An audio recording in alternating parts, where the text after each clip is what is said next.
Hello everyone, स्वागत है आप सभी लोगों का कल्याण इंस्टीट्यूट यूट्यूब चैनल पे। इस चैनल के माध्यम से हम बीएड पाठ्यक्रम का विश्लेषण कर रहे हैं और आज हम इस वीडियो के अंतर्गत भारत में बालिका शिक्षा के अवलोकन के संदर्भ में बात करेंगे कि किस तरह से भारत में जो बालिका शिक्षा है उसकी क्या स्थिति है। इसके संदर्भ में हम विस्तार पूर्वक अध्ययन करेंगे, जिसमें हम ये जानेंगे कि बालिका शिक्षा के क्या उद्देश्य है और भारत में बालिका शिक्षा को बढ़ावा देने के लिए कौन कौन सी योजनाएं चलाई गई है, कौन कौन सी पहल के तहत बालिका शिक्षा को प्रमोट किया गया है भारत में। तो इस तरह से आज की इस वीडियो में हम गर्ल्स एजुकेशन के संदर्भ में इन बिंदुओं के संदर्भ में विस्तार पूर्वक अध्ययन करेंगे, एक एक करके समझने का प्रयास करेंगे। तो आप हमारे साथ इस वीडियो में अंत तक जरूर बनिएगा और अगर चैनल को अभी तक सब्सक्राइब नहीं किया है तो चैनल को जरूर सब्सक्राइब करिएगा। और अगर आप हमारे चैनल के माध्यम से बीएड पाठ्यक्रम से संबंधित अन्य वीडियोज को देखना चाहते हैं तो आप हमारे चैनल के प्लेलिस्ट में जाकर के, जो वहां पे बीएड नाम की प्लेलिस्ट होगी, वहां से जाकर के आप कंप्लीट विश्लेषण देख सकते हैं। और इतना ही नहीं, हम आपके लिए बीएड पाठ्यक्रम से संबंधित नोट्स भी प्रोवाइड करवाएंगे, जिसके लिए हमारी एक वेबसाइट है kalyaninstitute.in। इस वेबसाइट के माध्यम से आपको बीएड पाठ्यक्रम के कंप्लीट नोट्स मिलेंगे। जैसे ही आप इस वेबसाइट को गूगल पे सर्च करेंगे तो इस तरह का होम पेज दिखेगा। इस होम पेज के सबसे ऊपर 3 डॉट करके ये मेनू बना होगा। जैसे आप इस पे क्लिक करेंगे तो आपके सामने ये सारे ऑप्शन आ जाएंगे। इन सभी ऑप्शनों में से एक ऑप्शन होगा बीएड नाम का ऑप्शन। जैसे आप बीएड नाम के ऑप्शन में क्लिक करेंगे तो आपके सामने बीएड पाठ्यक्रम से संबंधित जो हमारे कंप्लीट जो नोट्स है वो नोट्स ओपन हो जाएंगे। मजे की बात यह है कि जो ये कंप्लीट जो ये नोट्स है, ये नोट्स हिंदी और इंग्लिश दोनों ही भाषाओं में है, जिसमें आप कंफर्टेबल हो उसमें आप देख सकते हैं। तो मुझे उम्मीद है कि आपके लिए जो ये वेबसाइट है, ये वेबसाइट काफी उपयोगी रहने वाली है। तो एक बार आप इस वेबसाइट को जरूर विजिट कीजिएगा। तो चलिए बिना किसी देरी के आज के टॉपिक पे आते हैं। जो हमारा आज का टॉपिक है भारत में बालिका शिक्षा का अवलोकन। जो ये बालिका शिक्षा है, इसको किस लिए भारत में इस पर जोर दिया गया है। जब हमारा देश आजाद हुआ तो उस दौरान पूरे देश में जो शिक्षा की स्थिति है वो काफी दयनीय थी और विशेषकर जो महिला शिक्षा है, जो बालिका शिक्षा है, उसकी स्थिति और ज्यादा बदतर थी। तो इसी चीज को किस तरह से हम बेहतर कर सके, बालिका शिक्षा को, बालिका को शिक्षित किया जा सके और किस तरह से जो जेंडर को लेकर के जो समाज में जो भेदभाव होते हैं, जो प्रताड़ना होती है, किस तरह से उन्हें शोषण का शिकार होना पड़ता है, इन सभी चीजों का समाधान भी शिक्षा के द्वारा संभव है। तो इस तरह से बालिका शिक्षा को काफी अहमियत दी गई है। तो किस तरह से हम बालिकाओं को शिक्षित करके उनकी जो समाज में जो स्थिति है उसको बेहतर किया जा सके, तो इस चीज को लेकर के ये अहमियत काफी दी गई है बालिका शिक्षा को, ताकि बालिकाओं की जो स्थिति है समाज में उनको बेहतर किया जा सके। तो इस तरह से महिलाओं को किस तरह से एक मुख्य धारा के साथ उसे जोड़ा जाए ताकि उनकी जो दयनीय स्थिति है उनको सुधारा जा सके। तो इस संदर्भ में भारत में बालिका शिक्षा के तहत अनेक समय समय पर इस तरह के कदम उठाए गए, जिससे कि बालिका शिक्षा को एक तहजीर इस तरह से दी जा सके जिससे समाज में जो उनकी स्थिति है उनकी स्थिति बेहतर की जा सके। भारत में बालिका शिक्षा को देखा जाए तो वर्तमान समय में पहले से काफी बेहतर है, लेकिन इतना काफी नहीं है। इसमें और ज्यादा सशक्त तरीके से कार्य करने की जरूरत है, जिससे कि और ज्यादा बालिका शिक्षा के संदर्भ में मुखरता के साथ कार्य किए जा सके और जो उसका आउटपुट है वो भी मिल सके, जिससे कि घर गांव द्वार में जो किस तरह से दुर्गम क्षेत्रों में जो महिलाओं की स्थिति है वो काफी अच्छी नहीं है, उन स्थितियों को तब सुधारा जा सकता है जब हम गांवों तक, दुर्गम क्षेत्रों तक शिक्षा का प्रसार कर सकते हैं। तो इन्हीं चीजों को और बेहतर करने के लिए जो बालिका शिक्षा है, बालिका शिक्षा पर काफी इस पे नजर रखी गई है, काफी इस पे काम किए गए हैं और किस तरह से हम महिलाओं की स्थिति को बेहतर कर सके और जो समाज में अनेकों अनेक जो कुरीतियां हैं उनका जो शिकार बनती है जो महिलाएं, वो शिकार ना बन पाए और उनके साथ इस तरह की जो नाइंसाफी है, जो उनके साथ भेदभाव होता है, वो भेदभाव ना हो सके। किसी भी समाज के लिए जो शिक्षा होती है वो शिक्षा बेहद जरूरी होती है, क्योंकि शिक्षा के द्वारा हर एक समस्या का समाधान संभव है। तो इसीलिए जो जेंडर को लेकर के जो समाज में जो असमानताएं हैं, जो भेदभाव है, जो कुरीतियां हैं, जिनके चलते जो ये भेदभाव होते हैं, इन सब का समाधान भी शिक्षा के द्वारा ही जरूरी है और शिक्षा के द्वारा उनका समाधान बखूबी से निकाला जा सकता है। तो इसीलिए शिक्षा बेहद जरूरी है किसी भी समाज के लिए। अच्छी शिक्षा देने के बाद इंसान जीवन में कई बदलाव देखे जा सकते हैं कि किस तरह से जब हम लोगों को अच्छी शिक्षा देते हैं तो इस अच्छी शिक्षा के बाद क्या होता है, जीवन में अनेकों अनेक बदलाव देखे जाते हैं। ये व्यक्ति में ही नहीं बल्कि पूरे समाज में ये बदलाव देखे जाते हैं। तो इसीलिए जो शिक्षा है वो शिक्षा बहुत ज्यादा महत्वपूर्ण है। बालिका शिक्षा अच्छे समाज के निर्माण में सहायता करती है, क्योंकि महिला और पुरुष इन दोनों से ही ये समाज बनता है। तो इसीलिए क्यों ना महिलाओं को मुख्य धारा में जोड़ने के लिए उनको शिक्षा के माध्यम से उनको बेहतर किया जा सके। तो इस तरह से बालिका शिक्षा की ये जरूरत है, जो कहीं ना कहीं समाज को बेहतर करने में वो हेल्पफुल होता है कि किस तरह से बेहतर समाज का जो निर्माण है वो बेहतर समाज का निर्माण तब हो पाएगा जब उसमें महिला और पुरुष इन दोनों की भागीदारी समान हो सके, बिना किसी भेदभाव के उनके साथ हर एक संदर्भ में, हर एक क्षेत्र में उनके साथ व्यवहार हो सके। तो इस तरह से बालिका शिक्षा की ये अहमियत है। अगर हम बालिका शिक्षा के किस तरह से बालिकाओं को जो शिक्षा प्रोवाइड की जाती है, इनके क्या उद्देश्य है, बालिका शिक्षा की उद्देश्य है कि किस तरह से समाज में परिवर्तन लाने के लिए होता है। समाज में किस तरह से परिवर्तन लाए जाए, वो परिवर्तन तब संभव होंगे जब महिला और पुरुषों को समान अधिकार होंगे, समान उनको अवसर दिए जाएंगे और उनको जो शिक्षा है वो शिक्षा भी बिना किसी भेदभाव के दी जा सके, जिससे दोनों ये जो जेंडर है उन दोनों जेंडरों को बिना किसी भेदभाव के जब शिक्षा प्रदान होगी तो कहीं ना कहीं वो समाज की एक दूरी का काम करेंगे और समाज में किस तरह से वो प्रगति की राह पर वो गति करेगा। तो इस तरह से समाज में परिवर्तन लाने के लिए बेहद जरूरी है कि बालिका शिक्षा को प्रमोट किया जाए, बालिकाओं को शिक्षित किया जाए। और दूसरा है बालिकाओं को शिक्षित और सशक्त बनाने के लिए जो समाज में जो भेदभाव है, अनेकों अनेक जो भेदभाव है, अनेकों अनेक जो कुरीतियां हैं, जिनके चलते क्या होता है, जो स्त्रियां हैं, जो महिलाएं हैं, जो बालिकाएं हैं, उनका कई प्रकार से शोषण होता है। इस शोषण को खत्म करने के लिए बेहद जरूरी है कि बालिकाओं को शिक्षित किया जाए ताकि वो अपने हक और अधिकारों से वो अवगत हो सके, वो किसी भी प्रकार के भेदभाव का शिकार ना हो सके, किसी भी प्रकार के जो उनके साथ प्रताड़ना होती है, जो उनका शोषण होता है, उसका शिकार ना बन सके।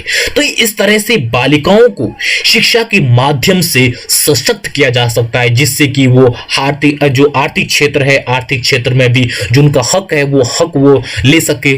अनेक क्षेत्रों में उनको इस तरह से इंडिपेंडेंट बनाया जा सकता है शिक्षा के माध्यम से, जो वो किसी का मोहताज नहीं बन सकती, किसी के आगे वो हाथ नहीं फैला सकती है। तो इस तरह से हम शिक्षा के माध्यम से उन्हें सशक्त कर सकते हैं।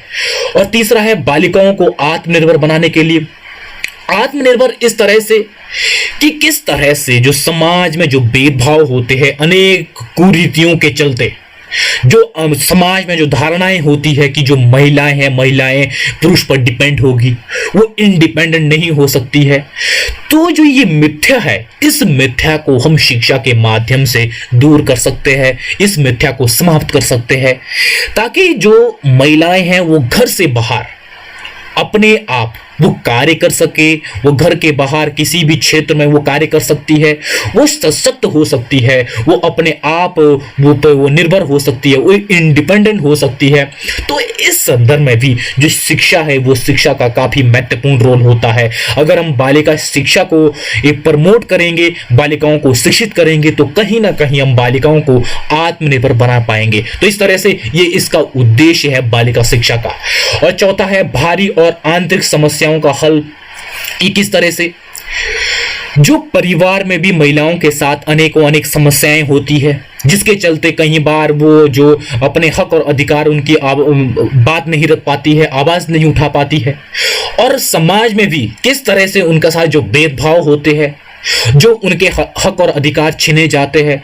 तो इन सभी के संदर्भ में भी एक ही रास्ता है शिक्षा। शिक्षा के माध्यम से उन सभी समस्याओं का हल निकाला जा सकता है, जिससे समाज में जो भी भेदभाव होते हैं जेंडर को लेकर के, वो जेंडर को लेकर जो भेदभाव वो समाप्त किए जा सकते हैं शिक्षा के द्वारा। तो इस तरह से आंतरिक और बाहरी जो भी समस्याएं हैं, उन समस्याओं का हल हम बालिका शिक्षा के माध्यम से निकाल पाएंगे। तो इसीलिए ये एक उद्देश्य है बालिका शिक्षा का, किस तरह से आंतरिक और बाह्य जो समस्याएं हैं उनका हल ढूंढा जा सके। और पांचवा है साक्षरता दर को बढ़ाना। कि किस तरह से साक्षरता दर, किस तरह से भारत में स्वतंत्रता के बाद जो महिला साक्षरता दर है वो काफी निम्न थी। वर्तमान स्थिति भी बालिका की जो साक्षरता दर है वो उतनी अच्छी नहीं है। इनको सुधारने के लिए एकमात्र ये रास्ता है कि किस तरह से हर एक बालिका तक शिक्षा को पहुंचाया जाए, उनको शिक्षित किया जाए, जिससे क्या हो सके, जो साक्षरता दर है उन साक्षरता दर को बढ़ाया जा सके। तो इस तरह से बालिका शिक्षा का एक ये उद्देश्य है कि जो साक्षरता दर है, साक्षरता दर को भी बढ़ाया जा सके। तो इस तरह से ये बालिका शिक्षा के उद्देश्य है। अब हम इसके बाद ये देखेंगे कि किस तरह से बालिका शिक्षा को बढ़ावा देने के लिए भारत में कौन कौन सी योजनाएं चलाई गई है, जिन योजनाओं के तहत बालिका शिक्षा को बढ़ावा दिया गया है, जिसके तहत समाज में जो भेदभाव है बालिकाओं के साथ, उन भेदभावों को समाप्त करने के लिए ये योजनाएं चलाई गई है, ताकि उन योजनाओं के द्वारा किस तरह से बालिकाओं को मुख्य धारा के साथ जोड़ा जा सके। जिसमें कि सबसे पहले है बालिका समृद्धि योजना। बालिका समृद्धि जो योजना है, इस योजना के तहत बालिका अपने ग्रेड के आधार पर छात्रवृत्ति की हकदार होगी। कि किस तरह से शिक्षा के क्षेत्र में जो बालिकाओं की जो परफॉर्मेंस है, जो उनकी ग्रेड है, उनकी ग्रेड के आधार पर छात्रवृत्ति दी जाती है। इस योजना के तहत, बालिका समृद्धि योजना के तहत जो छात्रवृत्ति है, जो छात्रवृत्ति इस योजना के द्वारा दी जाएगी, ये छात्रवृत्ति बालिकाओं के बचत खाते में ये जमा की जाएगी और बालिका 18 वर्ष की आयु पूर्ण होने के बाद वो जो राशि बनी होगी उन राशि को वो निकाल पाएंगी। तो इससे क्या होगा, इससे ये हो पाएगा कि किस तरह से जो बालिकाएं हैं, बालिका शिक्षा के लिए प्रोत्साहित होगी और वो कहीं ना कहीं लोगों के लिए भी एक प्रोत्साहन का काम करेगी। जिससे क्या होगा, कहीं ना कहीं जो देश और समाज में जो बालिका की स्थिति है, जो साक्षरता के संदर्भ में, वो भी अच्छी होगी और जो समाज में जो सामाजिक स्थिति है वो भी कहीं ना कहीं अच्छी होगी। ये एक इसका मकसद भी है इस योजना के तहत, बालिका समृद्धि योजना के तहत, कि किस तरह से जो समाज में जो बालिकाओं की स्थिति है उनको बेहतर किया जाए, वो शिक्षा के माध्यम से ही संभव हो पाएगा। किस तरह से इस छात्रवृत्ति योजना के तहत बालिकाओं को, अन्य बालिकाओं को भी प्रोत्साहित किया जाएगा, जिससे कि वो शिक्षा में अच्छी परफॉर्मेंस करने के बाद उन्हें ये जो आर्थिक सहायता है, ये आर्थिक सहायता दी जाएगी। और दूसरी योजना है बेटी बचाओ बेटी पढ़ाओ। जो बेटी बचाओ बेटी पढ़ाओ योजना है, ये योजना 2015 में शुरू की गई इसके तहत किस तरह से ये उद्देश्य रखा गया कि जो गिरते बाल लिंगानुपात है उसको सुबोध करना है, उसको बेहतर करना है, कि किस तरह से जो लिंग अनुपात है, जो देश में घटते लिंग अनुपात है, उसको बेहतर किया जा सके इस योजना के तहत।